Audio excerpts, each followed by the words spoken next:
13 নভেম্বরে কার্যক্রম নিষিদ্ধ আওয়ামী লীগের কর্মসূচি সম্পর্কে বিএনপি স্থায়ী কমিটির সদস্য আমির খসরু মাহমুদ চৌধুরী বলেছেন, দলটি দেশেও নেই, নির্বাচনের দৌড়েও নেই, আর আগামীকালে কর্মসূচি নিয়ন্ত্রণের দায়িত্ব সরকারের।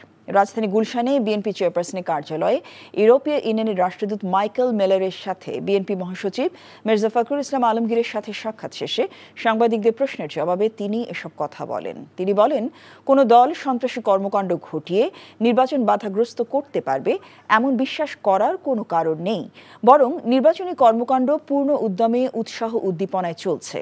বিদেশি অংশীজন যারা আছেন তারা নির্বাচন নিয়ে কোনো শঙ্কা দেখছেন না, বরং তারা সহযোগিতা করে যাচ্ছেন বলেও মন্তব্য করেন আমির খসরু মাহমুদ চৌধুরী।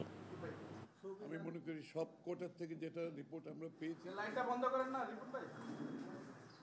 যারা দেশেই নেই, সুতরাং যাদের কর্মকাণ্ড স্থগিত আছে, এরকম ওরা এখন সন্ত্রাসী কর্মকাণ্ড তো অনেকেই করতে পারে। এইগুলো সরকারের দায়িত্ব, সরকার পালন করবে। কারা করছে সরকারকে, তাদের গোয়েন্দা সংস্থা আছে, তাদের আইন শৃঙ্খলা বাহিনী আছে। আমরা আশা করছি সরকার আরও বেশি সচেষ্ট থাকবে।